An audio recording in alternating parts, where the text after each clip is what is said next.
Bonjour tout le monde, j'ai déjà fait une vidéo dans laquelle j'expliquais comment j'apprends le chinois, mais vous êtes encore nombreux à me poser des questions, beaucoup de questions. Donc je vais refaire une vidéo aujourd'hui pour vous expliquer encore, puis avec plus de détails aussi. Alors pour ceux qui ne me connaissent pas, je m'appelle Morgane, je suis française, je suis mariée à un Chinois et je vis en Chine depuis 2017 maintenant. Alors aujourd'hui, je vais vous partager mon expérience de l'apprentissage du chinois. Mais attention, je ne suis pas une pro des langues. Mon niveau de chinois, il n'est pas waouh, au top. Non, je ne veux pas vous donner de leçons non plus. Ça va juste être des petits conseils qui peuvent vous aider ou non, c'est à vous de voir. Mais en tout cas, je ne suis pas là pour vous donner une leçon. Non. Je fais cette vidéo-là dans le but de vous faire découvrir ce qui marche avec moi et ce qui ne marche pas avec moi. Et je vous le dis direct, il n'y a pas de recette miracle, de méthode miracle pour apprendre le chinois. Elle n'existe pas, c'est à vous, vous-même, de la trouver. J'ai décidé aussi de faire cette vidéo parce qu'on me pose souvent la même question. Et je ne sais pas à chaque fois comment répondre. Cette question me met pas mal à l'aise, mais me met un peu dans l'embarras. Pour ma part, l'apprentissage d'une langue, que ce soit chinois ou autre, ce n'est pas une question de quelques années et hop, on connaît la langue. Moi, je trouve que l'apprentissage d'une langue, c'est l'apprentissage qui va durer toute une vie. Alors bien sûr, si vous voulez apprendre une langue juste pour vous débrouiller lors d'un voyage ou juste pour le travail, alors là, oui, vous pouvez avoir de bons résultats assez rapidement. Mais si vous êtes réellement intéressé à la langue, à la culture du pays, aux coutumes, à l'histoire, avec tout ce qui englobe la langue, alors là, franchement, ça durera toute une vie. Et oui, une langue, c'est comme tout, c'est en constante évolution. Donc si vous vous contentez de ce que vous savez déjà, eh ben, vous serez, comme on dit, très rapidement plus à la page. C'est comme ça qu'on dit, non? Personnellement, j'ai commencé le chinois en 2010. C'est juste après la rencontre avec Min, en fait. Ouais. Et je voulais, d'une part, apprendre le chinois pour mieux le comprendre lui, mieux comprendre sa culture, sa façon de penser. Et d'une autre part, parce que je me suis dit, mon petit copain, il est chinois, ça va être facile, quoi. Il pourra m'aider. Grosse erreur, ne pensez pas ça. Ce n'est pas parce que votre petit copain ou votre petite copine est étranger que vous allez exceller dans la langue, que vous allez dire ouais, tous les jours on va parler dans telle ou telle langue. Non. Ce qui s'est passé avec Min, c'est que quand on s'est rencontrés, je ne parlais pas du tout chinois et lui savait un peu le français, c'est tout. Donc notre relation s'est bâtie sur le français. Et même maintenant, il nous est difficile de communiquer en chinois parce qu'on n'a pas cette habitude de parler en chinois ensemble. Donc ça fait 10 ans que j'ai commencé le chinois à l'université de lettres Aix-Marseille et j'ai obtenu une licence là-bas, c'était la licence LLCE. Et je suis aussi partie 1 an en Chine, voilà, 1 an pour étudier, c'était en l'année scolaire 2012-2013. Malgré toutes ces années d'apprentissage, je ne me sens pas du tout bilingue, loin de là. J'ai encore beaucoup de difficultés. Alors vous allez dire, ouais, attends, ça fait quand même 10 ans que tu as appris le chinois et tu sais rien dire. Ça a l'air trop dur, non, je vais pas me lancer là-dedans, moi. Ne pensez pas comme ça, c'est pas ce que vous pensez. Un apprentissage est propre à chacun. Chacun a ses facilités, chacun a ses lacunes, chacun a son rythme. Vous devez vous-même trouver la méthode qui vous convienne le mieux. Alors je ne vais pas vous mentir, durant tout l'apprentissage du chinois que j'ai fait en France, au final je n'ai pas appris grand chose. Déjà je suis ce genre de personne qui comprend vite si on m'explique longtemps. Donc le rythme de la fac n'était déjà pas fait pour moi. En plus, on était obligé à l'époque d'apprendre 2 langues en même temps. Donc laissez tomber. Moi, j'avais de mauvaises notes, aussi bien dans ma langue majeure que ma langue mineure. J'ai eu de mauvaises notes jusqu'à ce que je puisse partir étudier en Chine. Alors oui, on a appris les bases du chinois. On a appris à écrire en caractères traditionnels et simplifiés. On a appris de nombreux points de grammaire. On a vu toute l'histoire de Chine, la philosophie, les anciens textes. On a aussi appris la presse chinoise, la géopolitique, la traduction, bien évidemment. Mais au final, au bout de ces quelques années d'études, eh ben, on est sorti de là sans vraiment savoir parler chinois. À part bien sûr pour ceux qui ont eu la chance de pouvoir partir étudier là-bas. Mais sinon, les autres, c'était assez difficile pour eux de parler en chinois. Alors attention, je ne suis pas là pour descendre la fac et les profs en France, hein. Je dis juste que dans mon cas, malgré avoir passé 4 ans à l'université, eh ben, j'ai dû tout réapprendre après, tout réapprendre de A à Z, parce que les bases que j'avais apprises là-bas n'étaient pas les bonnes. C'est pour ça que Mine et moi, on insiste sur ce point-là. Ayez de bonnes bases solides dans une langue. Sinon, bah, à un moment donné, vous allez être bloqué et il faudra tout réapprendre. Et il faudra tout changer vos habitudes. Et ça, c'est très très très dur. Alors oui, on me demande, est-ce que le chinois mandarin est difficile? Si je vous dis que c'est facile, ça serait un peu de mentir. L'apprentissage du chinois est très très très très dur. Il faut beaucoup de motivation et de persévérance. Il faut pas lâcher, quoi. Si vous entendez des personnes dire le chinois, t'inquiète, c'est facile, ils n'ont pas tort. En fait, il y a 3 phases dans l'apprentissage du chinois. La première est lorsque vous débutez dans la langue. La seconde phase vient après quelques cours d'apprentissage. Trop simple. Ça peut s'arrêter à cette deuxième phase-là si vous arrêtez votre apprentissage ici, que vous n'allez pas en profondeur. Ça veut dire que vous arriverez à parler le chinois mandarin, mais avec des phrases basiques, assez simples. Si vous allez plus en profondeur, alors là, il y a la 3e phase. C'est celle-là. Alors pourquoi ces 3 phases? La première est assez compréhensible, hein, elle est assez simple à comprendre. Le débutant commence le chinois, c'est une langue complètement différente de la sienne, généralement, hein. Peut-être si c'est un japonais ou un coréen, ça va être autre chose. Mais pour un occidental, c'est vraiment du chinois. Oui, donc il va tomber sur une langue qui est totalement différente de la sienne, à une langue déjà qui ne fonctionne pas sur un alphabet, avec des sonorités qui sont inconnues à l'oreille, une langue à ton, mais au bout de quelques cours, l'apprenant va vite se rendre compte qu'une fois avoir compris le fonctionnement du chinois, il va réussir à se faire des petites phrases usuelles, des petites phrases simples du quotidien. Donc ça va donner de bons résultats très rapidement. Ce qui mène donc à la fameuse phase 2. Ah, le chinois, c'est trop simple. C'est bien après que ça se complique. Lorsque vous commencez à apprendre les chengyu, qui sont les expressions idiomatiques chinoises, lorsque vous vous rendez compte qu'un caractère peut avoir plusieurs prononciations différentes selon comment il est utilisé, lorsque vous commencez à apprendre le chinois classique, où un caractère, un seul, peut avoir plusieurs sens et traduire une multitude de choses. Donc ça, il faut s'accrocher. En fait, le chinois devient difficile lorsqu'on commence à étudier ses subtilités. Bref, vous l'aurez sûrement compris, au plus vous avancez dans le chinois, au plus vous allez trouver ça compliqué. Compliqué, mais passionnant, parce que vous allez voir plein de facettes de la langue, mais pas que, aussi de la culture, du mode de vie, de la façon de penser. C'est vraiment très intéressant. Ouais, intéressant, fascinant, je dirais. On me demande si c'est mieux de commencer le chinois au lycée ou à la fac. C'est pas obligé, parce que le programme que les élèves suivent pendant les 3 ans du lycée, c'est le programme d'1 semestre à la fac. Donc voilà, si vous commencez à apprendre le chinois à la fac, à la fin du 1er semestre, vous avez le même niveau même plus qu'un élève qui a suivi les cours de chinois au lycée. Par contre, ce qui est pas mal en revanche, c'est au plus tôt vous touchez la langue, au plus tôt le cerveau va s'adapter. Voilà, il va se familiariser bien plus tôt. Il va peut-être mémoriser mieux les sons, mieux les caractères. Vous aurez peut-être une longueur d'avance sur ça. C'est que vous serez plus familiarisé que les autres en chinois. Apprenez la prononciation d'une langue, hein, peu importe que ce soit le chinois, le japonais, le coréen, blablabla, avec un natif. Apprenez avec un natif et pas avec un prof étranger. Je sais ce que je vais dire ne va pas plaire à certains professeurs, mais il faut quand même le dire.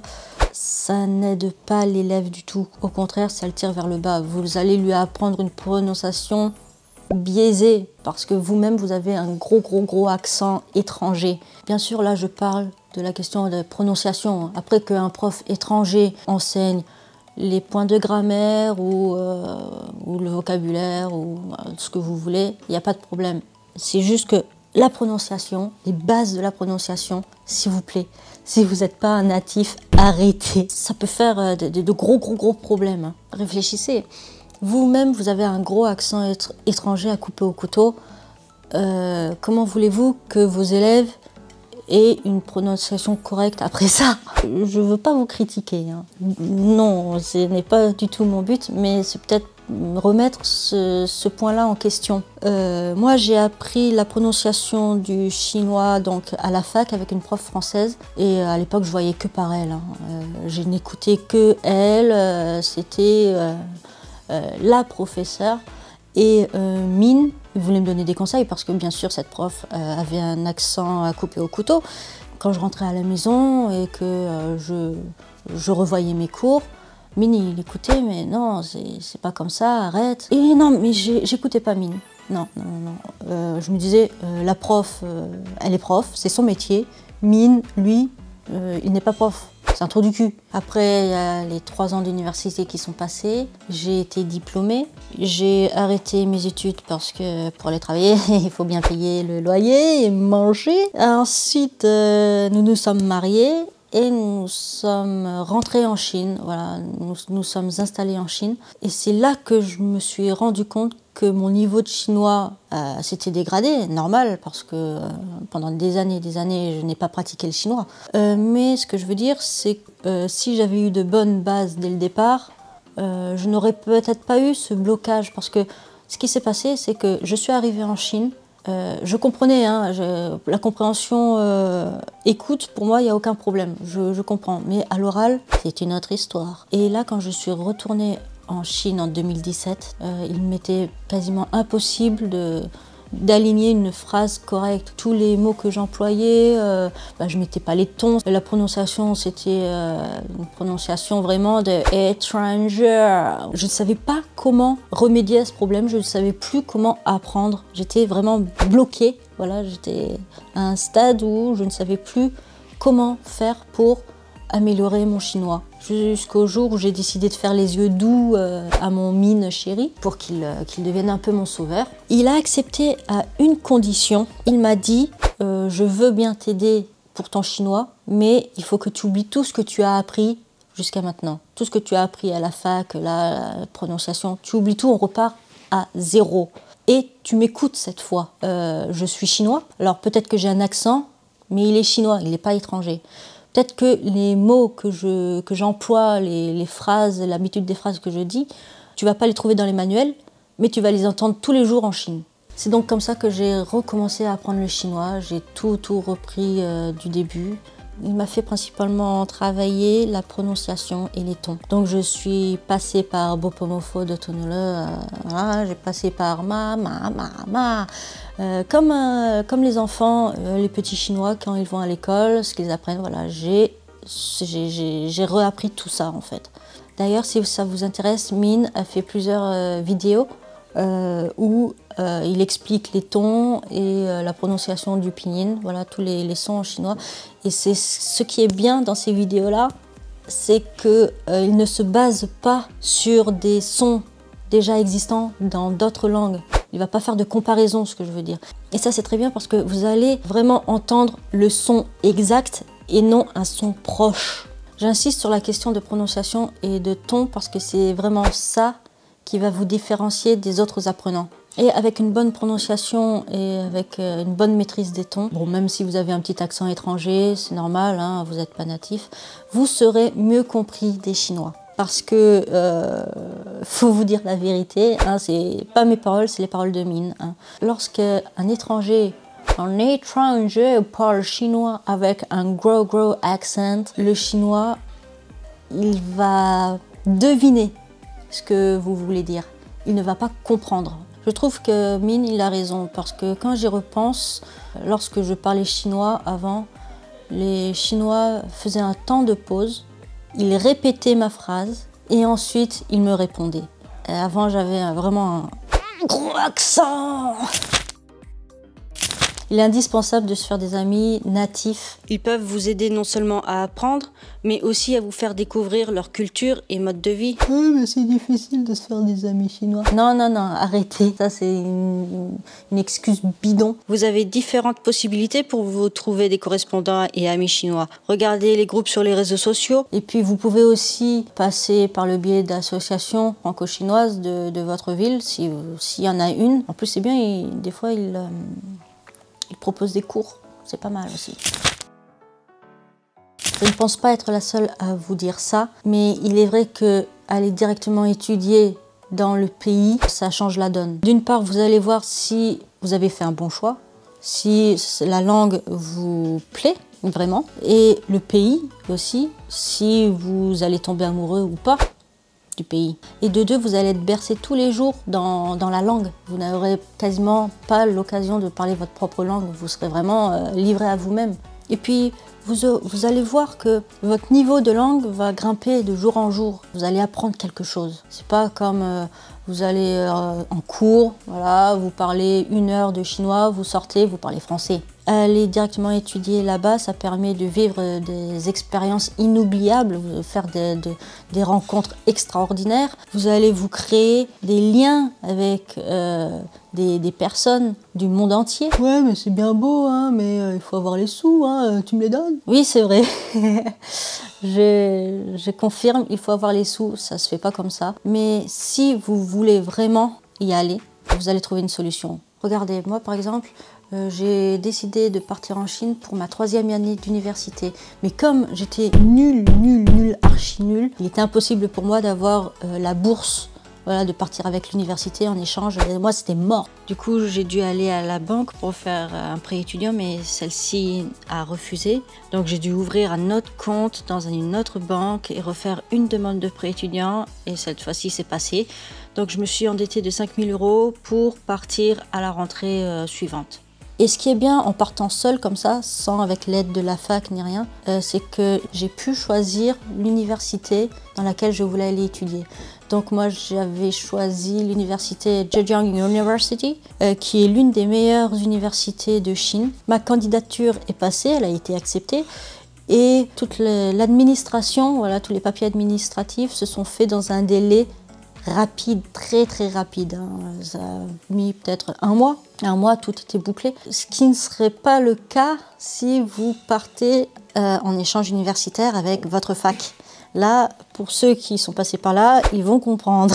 Cette année d'études en Chine a été pour moi très bénéfique parce que d'une part, ça m'a appris à me démerder seule, dans un pays totalement inconnu, avec une langue totalement inconnue dont je ne maîtrisais pas du tout. J'ai beaucoup appris sur la façon de penser des Chinois, sur le mode de vie, sur la langue aussi. Mon niveau il a grimpé. J'ai pu toucher aussi l'histoire de Chine, autre que dans les manuels, parce que quand on va visiter un endroit, on peut se rendre compte, voilà, sur place, comment c'est, on touche la culture. J'ai pu également toucher des cultures différentes avec mes camarades de classe qui venaient des 4 coins du monde. Donc c'était vraiment une expérience très enrichissante pour moi. D'ailleurs, ça a été mon année scolaire la plus fantastique de toute ma vie. C'était la meilleure. Mais attention, aller étudier le chinois en Chine peut porter ses fruits à une seule condition, c'est que vous parlez chinois. Je connais plein d'étrangers qui viennent en Chine pour apprendre le chinois, mais qu'au final, ils n'ont rien appris durant leur séjour parce qu'ils n'ont pas arrêté de parler anglais avec leurs amis chinois et leurs camarades. Ils n'ont pas pu toucher vraiment la langue chinoise. Donc faites bien attention, réfléchissez bien. Si vous allez en Chine pour au final parler anglais, je vous conseillerais peut-être plus d'aller dans un pays anglophone, ce sera peut-être beaucoup plus simple. Très bon moyen de familiariser votre oreille avec les différentes sonorités de la langue chinoise. Et vous pouvez aussi découvrir toutes les mimiques qui vont avec, les mimiques du visage. Puis vous allez vous rendre compte aussi des tons employés selon les circonstances. Vous allez vous rendre compte des temps de pause, voilà, des petits détails comme ça qui font beaucoup. Par contre, je vous déconseille vivement de regarder un film ou une série étrangère en voix française. Non, là, il faut arrêter ça maintenant, parce que vous allez perdre quelque chose. Je m'explique. Un langage ne passe pas forcément que par la langue. Il passe aussi par les expressions du visage, il passe par une gesture. Tout ça est commun à la langue. Si vous regardez en VF, vous n'allez pas vous rendre compte de tout ça. Vous n'allez pas voir, ou peut-être vous n'allez pas comprendre. Et franchement, ça n'aidera pas votre cerveau à assimiler la langue. Donc mon conseil pour les dramas et les films chinois en VO et sous-titré français pour les débutants. Donc mon conseil pour les débutants, si vous voulez regarder un film ou un drama chinois, regardez-le en voix originale, en chinois, avec les sous-titres français, parce que vous êtes débutant. Après avoir regardé le film ou le drama une première fois avec les sous-titres en français ou de votre langue, regardez-le une seconde fois, mais qu'avec les sous-titres chinois. Ce sera peut-être dur au début, mais ne vous inquiétez pas, vous allez rapidement vous y habituer. Vous pouvez prendre des notes aussi, mettre sur pause pour mieux comprendre.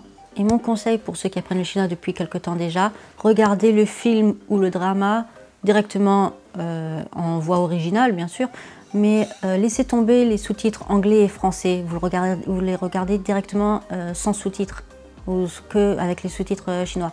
Et si vous avez peur de ne rien comprendre, ne vous inquiétez pas, le cerveau humain est incroyable. Il captera beaucoup plus de choses que vous ne pensez. Pour ma part, je ne regarde plus les films chinois et les dramas chinois avec les sous-titres français et anglais depuis ma première fois en Chine. Alors au début, je ne comprenais pas grand-chose, mais petit à petit, j'ai commencé à comprendre de plus en plus. Et maintenant, la question ne se pose même plus, je peux regarder tout ce que je veux en chinois. Je comprendrai au moins 90% selon les sujets. Faites l'expérience. Regardez un film ou un drama chinois sans les sous-titres français ou anglais. Et quand vous l'aurez terminé, vous le laissez de côté. Vous le re-regarderez dans un mois après ou un an après. Et lors de votre second visionnage, vous allez comprendre plus de choses qu'au premier. Internet, bien sûr. Différentes plateformes chinoises ou étrangères proposent une multitude de dramas et de films chinois. Des chaînes YouTube aussi, par exemple. Vous désactivez les sous-titres anglais ou étrangers s'il y en a et hop, le tour est joué. Alors il y a les dramas chinois, il y a les films chinois et il ne faut pas oublier les chansons chinoises. Elles peuvent vous aider à vous familiariser avec les différentes sonorités aussi. Et détrompez-vous, il n'y a pas qu'un seul style de chanson chinoise.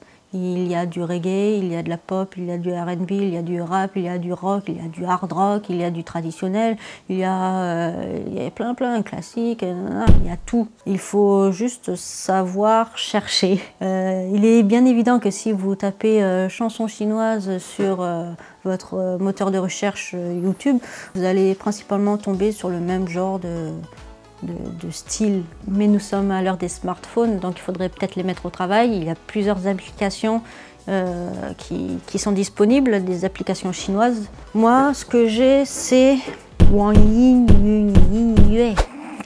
À chaque fois, j'arrive pas à le prononcer. Comme nous sommes en train de parler d'applications, ça tombe bien pour le point qui va suivre. Weibo, Douyin, qui est le TikTok chinois, Bilibili, WeChat, Toutiao, etc., etc. N'hésitez pas à vous inscrire et à suivre des personnalités et vos amis. N'hésitez pas à envoyer des messages aussi, des messages en chinois, de demander de l'aide aux Chinois. Ils seront ravis de vous aider. Allez suivre aussi les Hubju. Les Hubju, c'est l'équivalent des youtubeurs chinois. Regardez ce que les internautes disent en commentaire. Tout ça aide à la compréhension écrite et écoute. Et il y a un point très important aussi, c'est que vous allez découvrir tout un autre univers que le public étranger ne connaît pas encore.